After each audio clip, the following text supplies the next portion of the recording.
Hapit na pud karon ng eleksyon, magkagubot na pud ang misyon.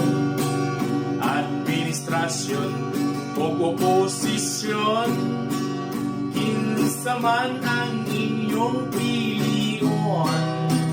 Kung ay manghatag dawata, kay dili na ilang kwarta.